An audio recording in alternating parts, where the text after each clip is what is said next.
All right, right now we got water going up into this barn, and little by little the sand and water is seeping in and it's bumping the brick wall out. Just took over this property and we're trying to solve the problem. And what we're doing right here is digging a trench. Make sure it's lower than the highest point, and we got a hill going over here, so any water that hits this side is going to go in that trench. And the tile, which is also called that's corrugated pipe. I think it costs about $4 for a 10-foot section, or you could pay about 40 bucks for 100 foot of it. Usually big box stores sell them, hardware stores and whatnot.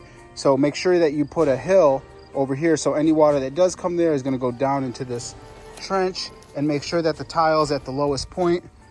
And just to show you guys what's going on, it was going, all the water that was on this hill right here that you can see was coming down over here, going down this way behind this brick wall that you see, and running right back in here along with the gutter off the barn, going down in here. It was running this way, and it was all going behind this brick wall and seeping right in. So we're getting all the water from the roof and all the water from this hill coming down here. But right now we're digging a trench, and it ain't easy. It's a lot of muscle needed. Digging that trench down, and as it comes over here, let me back up so you guys can see what's going on right here.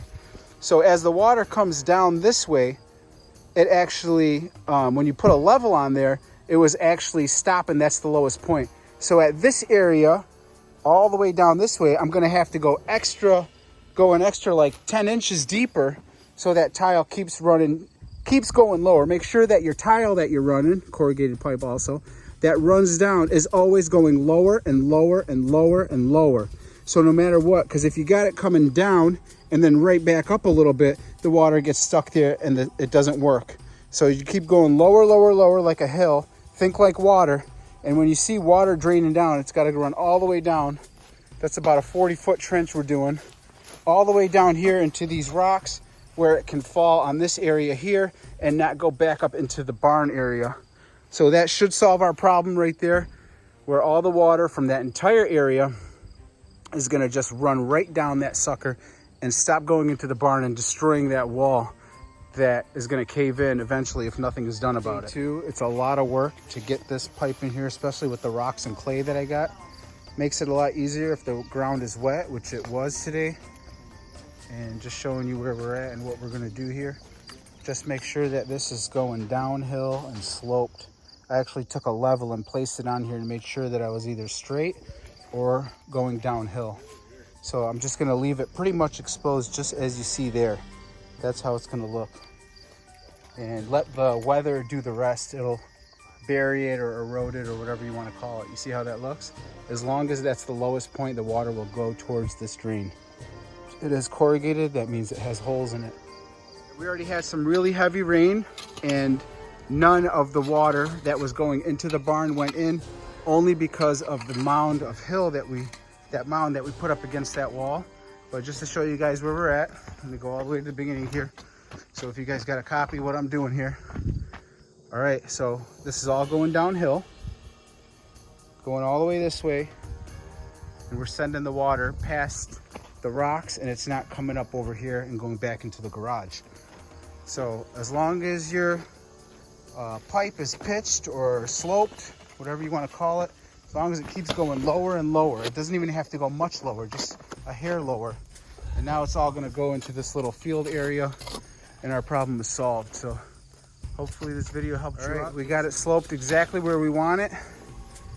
Looks good. Everything's going downhill. We checked it with a level if you just want to be 100% sure, and it's just going downhill. I can't wait for it to rain and see how this plays out.